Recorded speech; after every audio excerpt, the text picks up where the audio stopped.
नमस्कार, आदाब, सत श्री अकाल। मैं लाल मोहम्मदन, स्वतंत्र पत्रकार। आप देख रहे हैं राष्ट्रवादी संदेश। आज हम आपको हमारे प्रतिदिन की तरह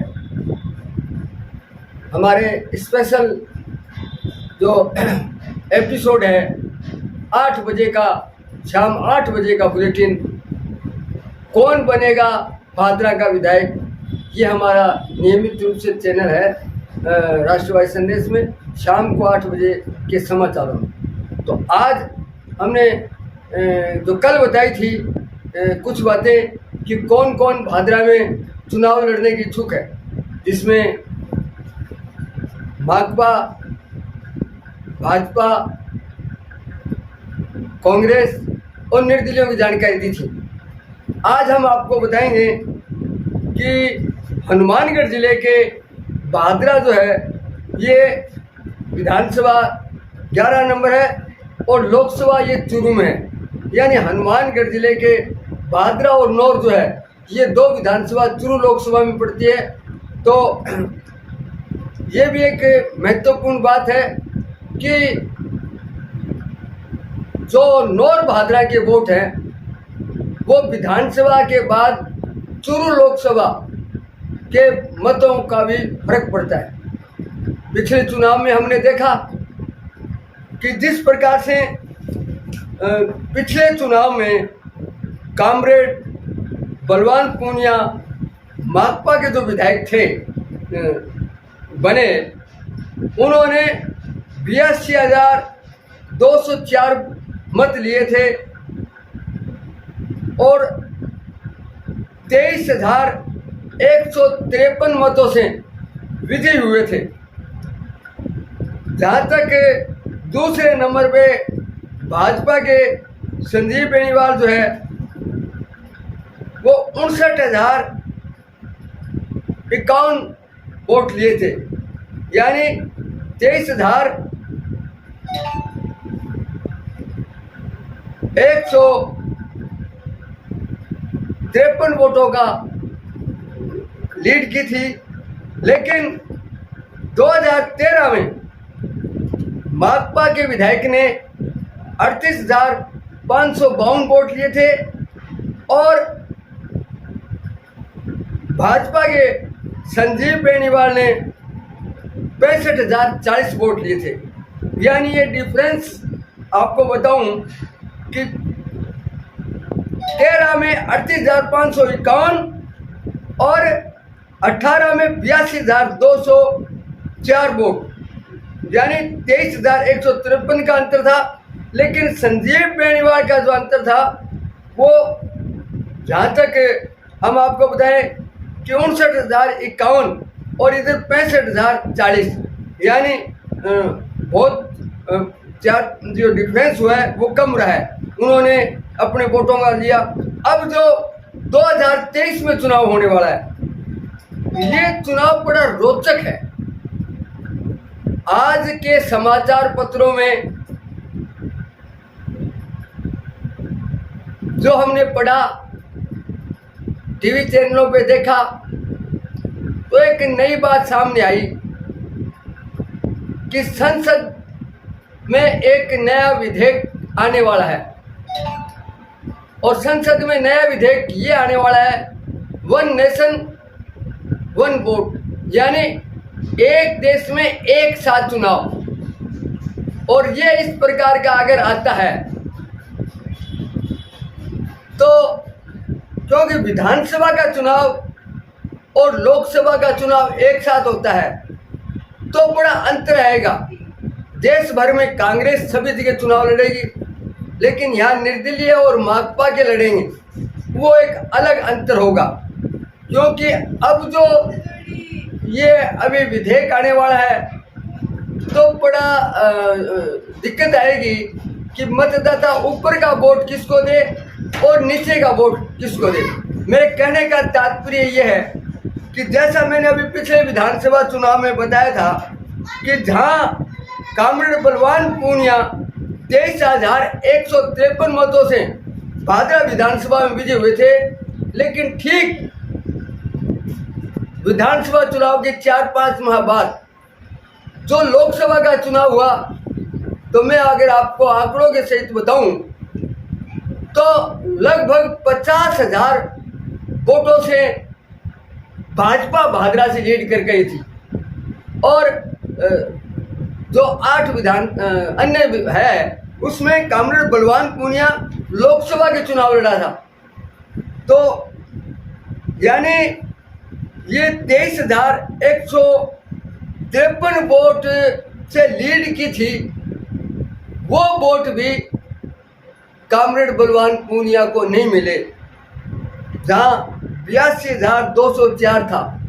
तो कहने का मतलब है कि विधानसभा में अलग वोट पड़ते हैं, लोकसभा में अलग वोट पड़ते हैं, लेकिन लोकसभा और विधानसभा के दोनों के वोट पड़ेंगे तो इसका परिवर्तन अलग होगा। और जैसा कि अभी चर्चाएं चल रही है, एक सोशल मीडिया पे न्यूज़ भी आई कि कामरेड बलवान पूनिया जो माकपा के उम्मीदवार है उनको कांग्रेस की टिकट पे मिल सकती है, तो फिर बड़ा फेरबदल होगा। हम आज की तारीख में आपको ये नहीं बता सकते कि कौन बनेगा विधायक, क्योंकि आचार संहिता जो है वो अक्टूबर में लगेगी, फर्स्ट वीक में, और उस दौरान लोकसभा में क्या विधेयक आता है ये भी आम जनता को समझ से बाहर है। जहाँ अभी बम्बई में सारी विरोधी पार्टी जो कांग्रेस, माकपा, जनता दल सभी मिलके भाजपा का मुकाबला करने की बात कर रही है, तो अभी समझ से बाहर है कि क्या होने वाला है। लेकिन जैसे जैसे समय नज़दीक आएगा ये विधेयक वाला मामला भी आने की संभावना है, इसका भी पता लग जाएगा। और जहाँ टिकटों की बात है, अभी हमने कल आपको बताया था कि कांग्रेस के कितने दावेदार हैं, भाजपा के कितने दावेदार हैं, और किसको टिकट मिलती है और कौन किस पार्टी से आता है। जिसको टिकट नहीं मिलेगी कितने बागी होंगे, ये भी एक देखने वाली बात है। लेकिन ये सारी बातें सोचें तो जो जो दिन नज़दीक आएंगे आचार संहिता के, और ये विधेयक वाला मामला भी अभी कुछ ही करीबन 11-12 तारीख के बाद में ये जो सेशन चलेगा और सेशन में क्या प्रस्ताव आते हैं इसका भी पूरे चुनाव पे निर्भर करेगा। कोई तो ये कह रहा है कि लोकसभा भंग होगी, कोई कह रहे हैं कि इन जो है ये विधानसभाओं का है इनको आगे सरकाए जाएंगे कि यहाँ राष्ट्रपति शासन चलेगा। अभी हम सभी कसम हैं, तो ये मतदाताओं की सोच में परिवर्तन है। आज जब हम बाजार में गए तो अलग अलग प्रकार की बातें चली, जो कल बात थी वो आज नहीं है, तो ये भी हम देखेंगे। वर्तमान की अगर हम बात करें तो कामरेड बलवान पूनिया जो है अभी अपनी अनूप शहर वगैरह में मीटिंग की, वहाँ भी एक बढ़िया मीटिंग रही। लेकिन अभी 4 तारीख को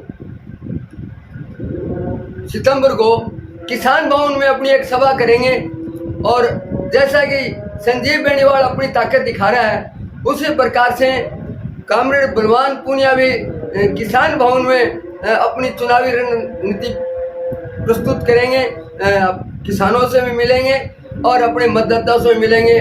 वहाँ की भी हमारी नज़रें रहेगी, वो भी हम हमारे दर्शकों को बताएंगे।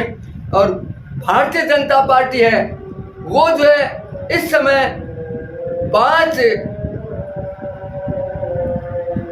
सितंबर को गोगामेडी में परिवर्तन यात्रा की तैयारी में लगा हुआ है। और ये सभी उम्मीदवार जो है भारतीय जनता पार्टी, संजीव बेनीवाल, एसपी सिंह, जयदीप डूडी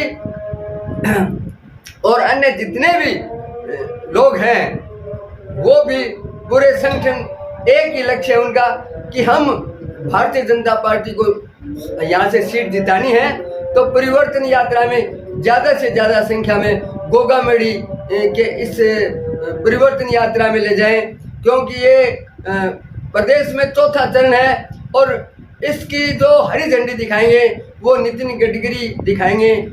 अभी कल प्रेस कॉन्फ्रेंस हुई थी और यहाँ गोगामिणी से नौर होते हुए हनुमानगढ़, पीलीभंगा और इस प्रकार से बीकानेर संभाग से सीकर, झुंझुनू होते हुए अलवर और अलवर से फिर जयपुर जाएगी।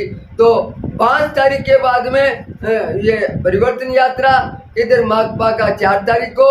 कांग्रेस की जहाँ बात करूँ, कांग्रेस में 28 उम्मीदवार हैं और वो लोग सिर्फ जनता में कम और टिकट की दौड़ में दिल्ली और जयपुर के चक्कर काट रहे हैं। वो अपनी मुख्यमंत्री की योजनाएं, राजस्थान सरकार की विकास योजनाओं की चर्चा करते हैं।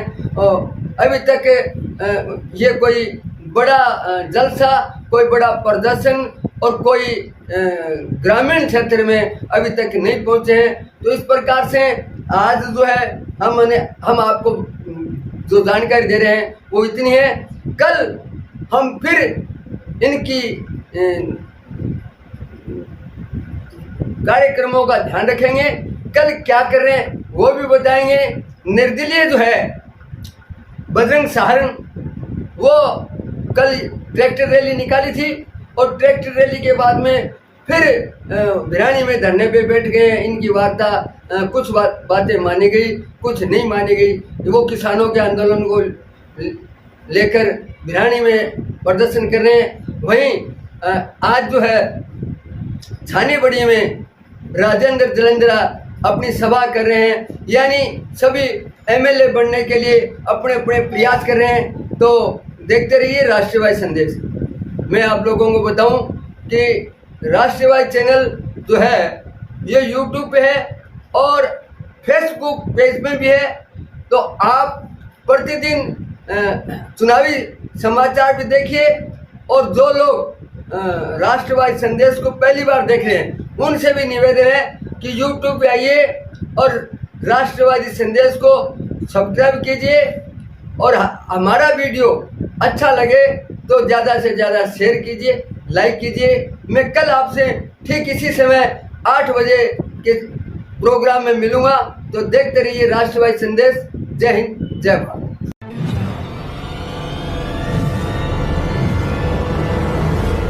हमारा वीडियो आपको अच्छा लगे तो सब्सक्राइब करें, बेल आइकन दबाएं और लाइक करें।